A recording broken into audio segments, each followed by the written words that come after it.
नमस्कार, 20 मिनट 20 खबर में आप सभी का बहुत बहुत स्वागत है। आपके साथ मैं हूं स्वप्निल। अगले 20 मिनट में आपको राजस्थान की 20 अहम खबरों से रूबरू कराएंगे।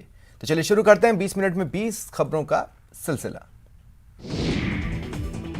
मुख्यमंत्री अशोक गहलोत के उदयपुर में आरएसएस को चुनाव मैदान में आने के बयान पर बीजेपी के वरिष्ठ नेता और राजस्थान विधानसभा में नेता प्रतिपक्ष गुलाब चंद कटारिया ने कड़ा पलटवार किया है। कटारिया ने सीएम गहलोत को निशाने पर लेते हुए कहा कि आपकी 3 पीढ़ियां यही भाषा बोलते बोलते थक गई, लेकिन संघ आगे बढ़ता रहा और आगे बढ़ता रहेगा। संघ आपकी और मेरी पैदाइश के पहले पैदा हुआ। उस समय न तो राज करने की कल्पना थी, न राज के बारे में सोचा था। पर देश को बनाने की दृष्टि से व्यक्ति निर्माण के काम में संघ लगा। कटारिया ने ये भी कहा कि संघ राजनीति नहीं करता है। उन्होंने कांग्रेस को हल्की भाषा का इस्तेमाल नहीं करने की नसीहत दी। पहले तो आप अपनी बुद्धि को थोड़ा सा पढ़ लिख करके ठीक करो और इस प्रकार की भाषा बोल करके अपने पार्टी का अंत मत करो। जो अच्छी भली पार्टी थी आज कोने में घुस गई है और अब तुम्हारे मन की पीड़ा के और राज की जो भभेटे आ रहे हैं ना, उसके कारण से इस प्रकार के हल्के शब्दों का प्रयोग कर रहे हो। मैं सोचता हूँ आप अपनी भाषा को सुधारो। केंद्रीय मंत्री गिरिराज सिंह ने रामनवमी पर हुई हिंसा को पूर्व नियोजित बताया है। गौरतलब है कि एमपी के खरगोन और राजस्थान के करौली की हिंसा से देश स्तब्ध है। हिंसा की देश भर में निंदा हो रही है। इसी कड़ी में 3 दिवसीय दौरे पर जयपुर पहुंचे गिरिराज सिंह ने कहा कि रामनवमी पर जुलूस लेकर हम पाकिस्तान तो नहीं जा रहे थे, बल्कि अपने देश में ही थे। उन्होंने कहा कि कुछ लोग जिन्ना के रास्ते पर चलते हुए देश का माहौल बिगाड़ रहे हैं, जिसे बर्दाश्त नहीं किया जाएगा। पीएफआई जैसे संस्था की स्क्रिप्ट है और उनका जो जिनकी सोच है देश में गजवाए हिंद लाना, इस्लामिक स्टेट बनाना, ये सोच है। हमने तो कभी नहीं कहा। देश में किन लोगों ने कहा कि उन गलियों में क्यों जाते हैं? अरे भाई, 47 में एक बार बंटवारा हो चुका धर्म के आधार पर। क्या तुमने बांट दिया गलियों को? क्या कोई बंटवारा हुआ राजस्थान की सरकार ने की या मध्य प्रदेश की सरकार ने या किसी राज्य ने या भारत ने? जो लोग ये बात करते हैं उनके सोच में जिन्ना की सोच है। उदयपुर जिले की गोगुंदा पुलिस ने शुक्रवार रात प्रशिक्षु आईपीएस सुशील कुमार बिश्नोई के नेतृत्व में एक बड़ी कार्रवाई को अंजाम दिया। कार्रवाई में विमल गुटखा के 120 बोरे बरामद किए गए। सुशील कुमार बिश्नोई ने बताया कि गोगुंदा टोल नाके के नजदीक नाकेबंदी के दौरान उदयपुर से आ रहा एक टाटा ट्रक चालक पुलिस जाब्ता को देखकर ट्रक को भगाने लगा, जिस पर पुलिस ने पीछा करते हुए ट्रक को रुकवाया और चालक से नाम पूछने पर उसने अपना नाम आस मोहम्मद बताया। गाड़ी की तलाशी के दौरान गाड़ी में भारी मात्रा में विमल गुटखा पाया गया। चालक से विमल गुटखा के कागजात मांगने पर उसके पास महज 3,84,000 रुपए का ई-वे बिल मिला। गाड़ी की तलाशी के दौरान गाड़ी में विमल गुटखा के 120 बोरे मिले, जिसकी बाजार में कीमत 50 लाख से अधिक बताई जा रही है। ये विमल गुटखा अहमदाबाद से सुमेरपुर ले जाया जा रहा था, जिसे लेकर पुलिस ने एमवी एक्ट में मामला दर्ज कर जाँच शुरू कर दी है। कोटा के हिट एंड रन केस में पुलिस ने गैर इरादतन हत्या का मामला दर्ज करते हुए आरोपी कार चालक को गिरफ्तार कर लिया है। आरोपी कार चालक महेंद्र अरोड़ा वल्लभनगर थाना गुमानपुरा का निवासी है। महेंद्र अरोड़ा शहर की मशहूर शिमला बेकरी का मालिक है। मिली जानकारी के मुताबिक रिश्तेदार को स्टेशन छोड़ने जाते समय महेंद्र ने फुटपाथ पर सोते हुए परिवार पर बेकाबू कार चढ़ा दी थी। हादसे में दिनेश बागरी की मौके पर ही मौत हो गई थी, जबकि उसके परिवार के 2 सदस्य पत्नी वीनूबाई और बेटा राकेश घायल हो गए थे। हादसे के बाद महेंद्र मौके से फरार हो गया था। पुलिस ने महेंद्र की कार जब्त कर ली थी। पुलिस ने सोए व्यक्तियों पर तेज गति से और खतरनाक तरीके से कार चलाकर पूरे परिवार को कुचल देने की घटना की गंभीरता को देखते हुए गैर इरादतन हत्या में मामला दर्ज किया था। रात को कार की बात आ रही है, कार वाले तेज गति का होगा कोई कारण ऐसा हमारे को बताया गया। सामने इससे एक व्यक्ति की हो गई और उसकी पत्नी जहरीला बच्चा। सवाई माधोपुर में लगातार पड़ रही भीषण गर्मी के चलते जिला मुख्यालय के कई इलाकों में लोग पेयजल संकट से जूझ रहे हैं। मुख्यालय की कई कॉलोनियां ऐसी हैं जहां पर लोगों को समुचित पेयजल प्राप्त नहीं हो रहा। ऐसे में लोगों को पेयजल के लिए मारामारी करनी पड़ रही है। सवाई माधोपुर जिला मुख्यालय स्थित हरसहाय, कटला, नीम चौकी जैसे इलाकों में लोग पेयजल के लिए कठिन मशक्कत करते हुए देखे जा सकते हैं। पर्याप्त जलापूर्ति नहीं मिलने के अभाव में कई मर्तबा टैंकर भी मंगवाने पड़ रहे हैं। सुबह सवेरे होने वाली पेयजल आपूर्ति में लोग सभी काम धाम छोड़कर पेयजल का जुगाड़ करने में व्यस्त देखे जा सकते हैं। लोगों का कहना है कि कुछ ही देर नलों में पानी आता है, जो कि पर्याप्त नहीं होता। पानी की बहुत समस्या हमारे यहाँ पर। नीम चौकी में पानी नहीं आ रहा, बिल्कुल भी पानी आता। हाँ नहीं आता बिल्कुल भी। थोड़ी देर पानी आता है, 10 से 15 मिनट पानी आता है। आदतन तुमने कर दिए वादे, आदतन हमने एतबार किया और उस एतबार की हकीकत देखिए। जिस उम्र में बच्चे पढ़ते लिखते हैं, अपना भविष्य संवारते हैं, उस उम्र में बच्चे पानी के लिए पसीना बहा रहे हैं। तस्वीरें भरतपुर की हैं, जहां बढ़ती गर्मी के साथ ही लोग पानी के लिए परेशान होने लगे हैं। पानी की उचित सप्लाई नहीं होने से लोगों को पेयजल के लिए टैंकर मंगवाने पड़ रहे हैं। इतना ही नहीं, छोटे छोटे बच्चे स्कूल जाने की बजाय सुबह से ही पानी लाने की व्यवस्था में लग जाते हैं। छोटे छोटे बच्चों को 1 से 2 किलोमीटर दूर जाकर पीने के लिए पानी की व्यवस्था करनी पड़ती है, जबकि जलदाय विभाग पानी की आपूर्ति को लेकर बड़े बड़े दावे करता है। जब लोग अपनी शिकायत लेकर जाते हैं तो अधिकारी आश्वासन की घुट्टी पिलाकर लौटा देते हैं। 2-2 घंटे इंतजार करते, कोई नल नहीं आता। सुबह हम बिना नहाए धोए स्कूल जाते हैं, बिना पानी पिए प्यासे रहता है पूरे दिन। हमें 1-2 किलोमीटर दूर जाना पड़ता है पानी भरने। यहाँ पे टंकी है, उसका भी कनेक्शन हमारे घरों तक नहीं है। बड़ी पानी की है, पीने के लिए पानी नहीं है, पानी के लिए तबाह हो रहे हैं। टैंकर आते हैं, जब बड़ी मुश्किल से पानी मिलता है, वो भी पानी सही नहीं होता है, इसलिए परेशानी है। टंकी पास में है, फिर भी पानी नहीं है। पानी बीच मीन प्यासी वाली कहावत कोटा में चरितार्थ हो रही है। शहर चंबल के किनारे बसा है, लेकिन फिर भी पेयजल की गंभीर समस्या से जूझ रहा है। शहर के कई ऐसे इलाके हैं जहां अभी तक पाइपलाइन तक नहीं पहुंची है, जिसके कारण लोगों को फ्लोराइड युक्त पानी पीने को मजबूर होना पड़ रहा है। इससे लोगों की सेहत पर प्रतिकूल असर भी देखने को मिल रहा है। कोटा को चंबल का वरदान है, लेकिन उसके बाद भी कोटा की जनता पानी के लिए तरस रही है। पीने का पानी कोटा की जनता को नहीं मिल पा रहा है, और जो पानी मिल पा रहा है उसकी भी तस्वीरें हम आपको दिखाते हैं। ये वो पानी है जो कोटा की जनता पीने को मजबूर है। बोरिंग का ये पानी है, फ्लोराइड युक्त पानी पीने को आप लोग मजबूर हैं।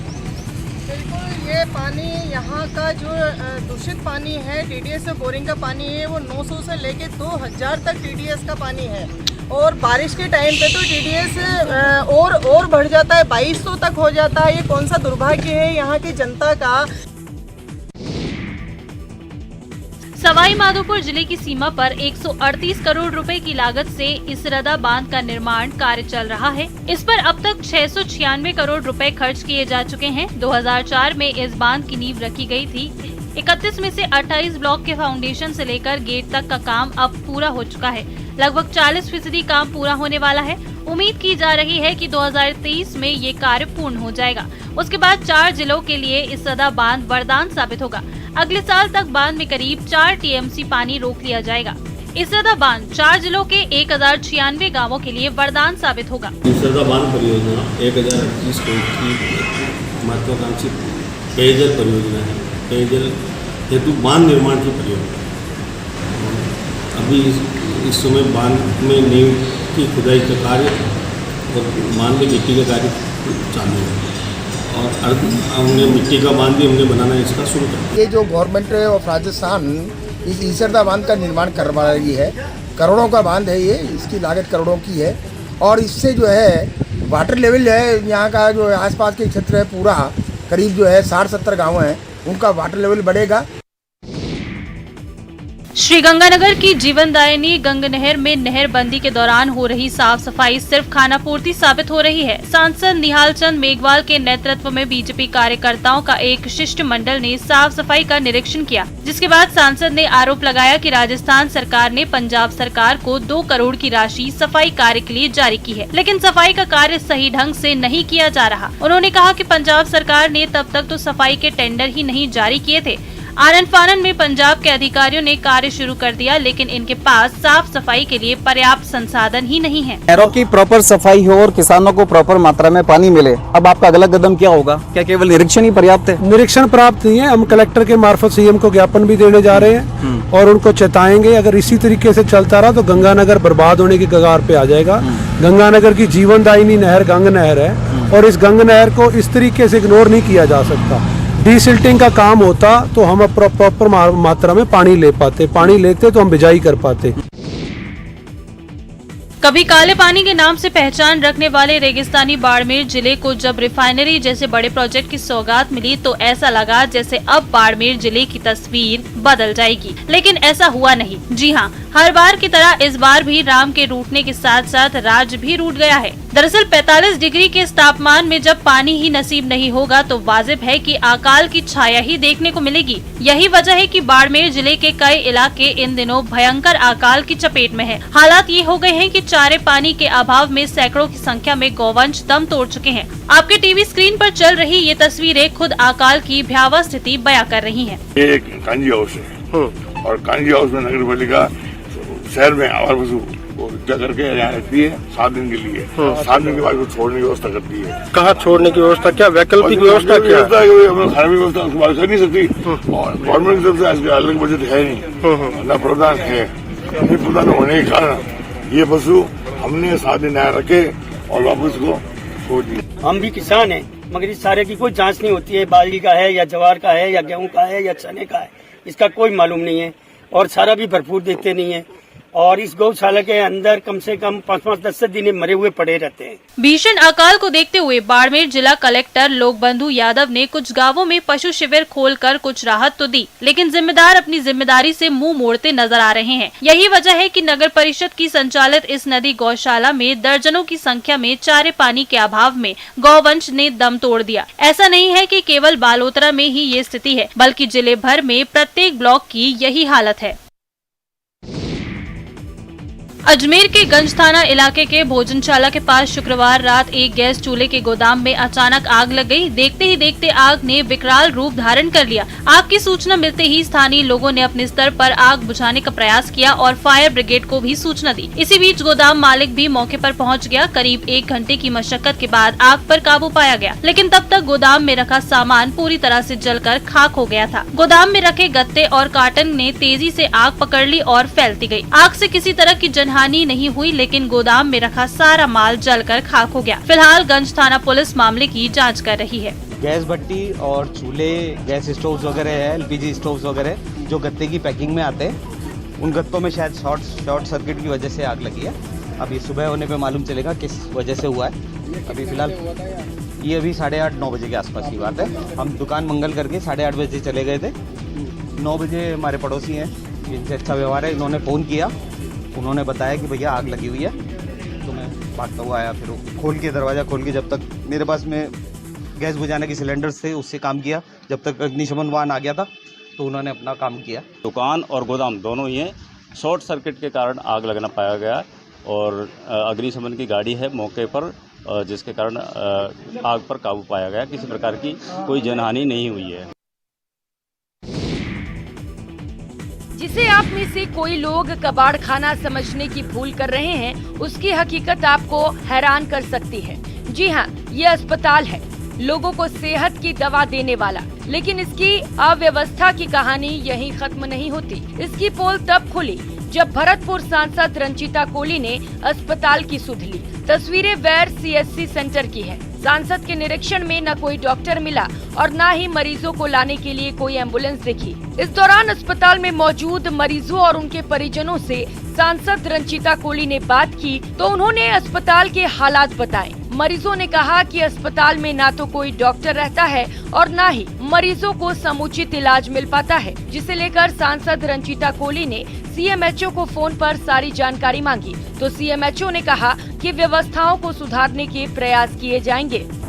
अभी मैं सीएससी पर बिना बताए ही चेक करने के लिए आई थी तो मैंने देखा एक पेशेंट जो कि बीमार थी, उसको चक्कर आ रहे थे और उसको डिस्चार्ज कर दिया। तो इस तरीके से अभी डॉक्टर साहब द्वारा ही बताया गया है कि हमारे एम्बुलेंस में डीजल के लिए पैसे नहीं हैं। कि मैंने वॉशरूमों को देखा है, किसी भी वॉशरूम पर कोई गेट नहीं है, जबकि वह महिला वार्ड है। भारत पाक सीमा के सरहदी जिले बाड़मेर में एक बार फिर मां की ममता के शर्मसार होने का मामला सामने आया है। मामला जिला अस्पताल का है, जहां एक अज्ञात महिला अपने कलेजे के टुकड़े को पालना गृह में छोड़कर फरार हो गई।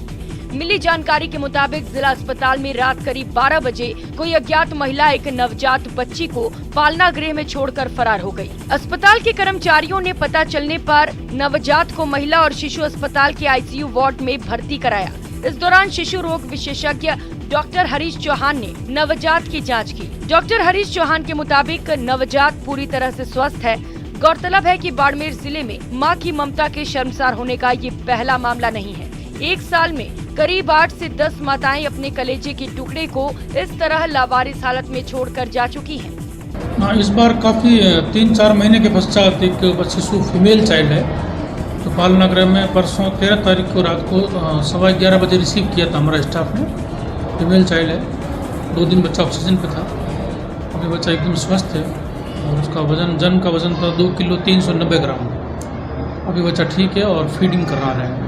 कुछ दिन बाद इसको डिस्चार्ज कर रहे हैं। लाल दे लाली लसे, अरुधरी लाल लंगूर, व्रज दे दानव दलन, जय जय कपीसुर। पूरे प्रदेश में हनुमान जन्मोत्सव धूमधाम से मनाया जा रहा है। इस मौके पर प्रदेश देवस्थान विभाग ने सुंदरकांड के पाठ का आयोजन किया है। 550 मंदिरों में सुंदरकांड के पाठ का आयोजन किया गया है। जयपुर के हवा महल के श्री रामचंद्र मंदिर में भी सुंदरकांड का पाठ हुआ, जिसमें देवस्थान मंत्री शकुंतला रावत शामिल हुई। उन्होंने प्रदेश वासियों की खुशहाली की कामना की और प्रदेश में जनसेवा के कामों के लिए सीएम गहलोत का आभार जताया।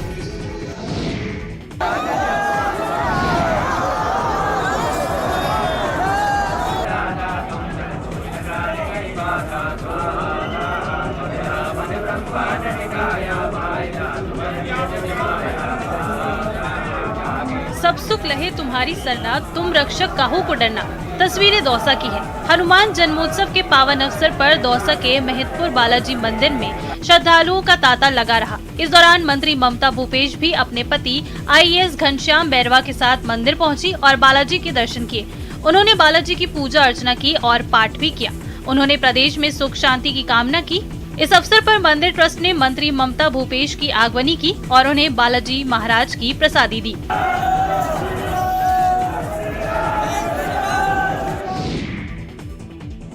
दर्जी समाज के आराध्य देव संत पीपा जी की 699वीं जयंती पर डूंगरपुर शहर में दर्जी समाज की ओर से शोभा यात्रा निकाली गई। महारावल स्कूल के सामने मंगलेश्वर महादेव मंदिर से निकाली गई शोभा यात्रा पुराने शहर के प्रमुख मार्गों से गुजरी। इस दौरान बैंड बाजे पर धार्मिक गीत और गरबा गूंजते रहे, जिस पर शोभा यात्रा में शामिल महिला, पुरुष और बच्चों ने नृत्य भी किया।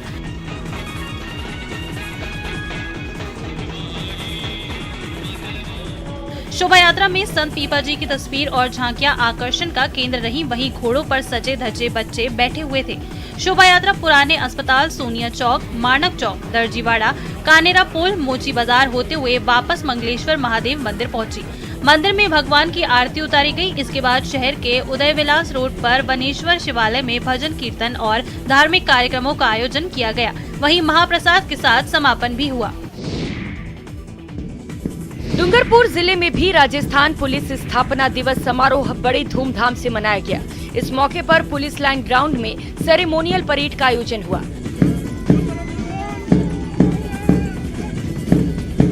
एसपी सुधीर जोशी ने परेड की सलामी ली। इधर पुलिस दिवस के मौके पर एसपी जोशी ने उत्कृष्ट कार्य करने वाले पुलिस के 84 जवानों को उत्तम सेवा चिन्ह और प्रशस्ति पत्र देकर सम्मानित किया। वहीं एसपी जोशी ने जिले में बेहतर पुलिसिंग करने पर अतिरिक्त जिला अधीक्षक अनिल मीणा, डूंगरपुर डीएसपी राकेश शर्मा सहित विभिन्न थाना अधिकारियों को भी प्रशस्ति पत्र देकर सम्मानित किया। पुलिस अधीक्षक सुधीर जोशी ने समारोह को संबोधित किया। अपने संबोधन में एसपी जोशी ने डूंगरपुर टीम को उनके उत्कृष्ट कार्य के लिए बधाई दी और भविष्य में बेहतर कार्य करते हुए डूंगरपुर पुलिस का नाम रोशन करने की अपील की। इस अवसर पे जो पुलिस विभाग के कर्मचारी अधिकारी जिनके द्वारा श्रेष्ठ कार्य किया गया है, उनको आज उत्तम सेवा चिन्ह प्रदान किया गया है और अच्छा कार्य करने पर, सेवा रिकॉर्ड अच्छा होने पर यह उत्तम सेवा चिन्ह दिया जाता है, जो आज इस कार्यक्रम में दिया गया। आज राजस्थान पुलिस दिवस है। आज ही के दिन सन 1949 में राजस्थान पुलिस की स्थापना की गई थी, जिसके बाद से हर साल 16 अप्रैल को प्रदेश में राजस्थान पुलिस दिवस के रूप में मनाया जाता है। झुंझुनू में भी पुलिस दिवस मनाया गया। इस मौके पर एसपी प्रदीप मोहन शर्मा ने पुलिस लाइन में परेड की सलामी ली और 26 पुलिस कर्मियों को उत्तम सेवा चिन्ह प्रदान किए। चिड़ावा डीएसपी सुरेश शर्मा को सर्वश्रेष्ठ अनुसंधान के लिए गृह मंत्री पदक से नवाजा गया। एएसपी डॉक्टर तेजपाल सिंह ने बताया कि इस बार सर्वोत्तम सेवा चिन्ह के लिए एक और अति उत्तम सेवा चिन्ह के लिए 4 पुलिस कर्मियों का चयन किया गया है। इस कार्यक्रम के बाद एसपी ने पुलिस कर्मियों के साथ संपर्क सभा भी की, जिसमें उनकी समस्याओं को सुनकर समाधान का भरोसा दिया। 16 अप्रैल को प्रतिवर्ष राजस्थान पुलिस दिवस मनाया जाता है। इसी उपलक्ष्य में आज पुलिस लाइन झुंझुनू में परेड का आयोजन किया गया और उसके अलावा अच्छा कार्य करने वाले पुलिस कार्मिकों को सेवा चिन्ह प्रदान किए गए। जी हाँ, ये शहर है जोधपुर। सूर्य नगरी के नाम से मशहूर ये शहर न सिर्फ मरुधरा की शान है, बल्कि देसी विदेशी पर्यटकों का पसंदीदा शहर रहा है। खास टूरिस्ट प्लेस होने के कारण यहाँ की व्यवस्था को भी खास चाक चौबंद होना चाहिए। खासकर सड़कें तो वर्ल्ड क्लास होनी ही चाहिए। जोधपुर की सड़कें हैं भी खास, लेकिन कैसी, जरा देखिए। तो ये रोड आगे आके बंद है। पूरे जोधपुर के ये हालात है कि ज़ेब्रा लाइन जहाँ पे समाप्त होती है वहाँ पर आगे एक रेलिंग लगी है। ऐसे में सबसे बड़ा सवाल कि व्यक्ति पैदल उस रोड को पार करेगा कैसे, इस ज़ेब्रा लाइन का उपयोग क्या है। जी हाँ, ये जोधपुर शहर की सड़कों पर जेडीए, नगर निगम और पीडब्ल्यूडी के इंजीनियरों की इंजीनियरिंग का कमाल है। सड़क क्रॉस करने के बाद आगे से ये सड़क बंद हो जाती है। बड़े शहरों में सड़क के आसपास कई तरह के चिन्ह बनाए जाते हैं। साथ ही सड़क को पैदल पार करने के लिए एक ज़ेब्रा लाइन होती है, जिसका इस्तेमाल कर कोई भी बुजुर्ग व्यक्ति या पैदल चलने वाला सुरक्षित सड़क पार कर सकता है। जोधपुर में भी इस नियम का पालन किया गया है, लेकिन अधूरा। केंद्रीय जल शक्ति मंत्री गजेंद्र सिंह शेखावत ने जैसलमेर के सर्किट हाउस में जन सुनवाई की। इस दौरान बड़ी संख्या में लोगों ने अपनी फरियाद केंद्रीय मंत्री को सुनाई, जिस पर केंद्रीय मंत्री ने संज्ञान लेते हुए अधिकारियों को जरूरी निर्देश दिए। जन सुनवाई के दौरान केंद्रीय कृषि राज्य मंत्री कैलाश चौधरी भी मौजूद रहे। बता दें कि केंद्रीय जल शक्ति मंत्री गजेंद्र सिंह शेखावत केंद्र सरकार की ओर से संचालित जिला विकास समन्वय और निगरानी समिति दिशा की बैठक लेने जैसलमेर आए हैं। बैठक से पहले मंत्री गजेंद्र सिंह शेखावत ने धरातल पर हो रहे कार्यों, समस्याओं और सुझाव की जानकारी के लिए जन सुनवाई की। धरातल की सारी समस्याओं को समझने के लिए, उनको और हकीकत को जानने के लिए एक जन सुनवाई ऐसी आयोजित की थी, जिसमें पूरे जिले भर से लोग आकर के अपने विषय रख सके। लोगों ने आकर के अपनी समस्याओं के बारे में कहा है। मूल रूप से पानी और बिजली, इन 2 विषयों से जुड़ी हुई समस्याएं हैं।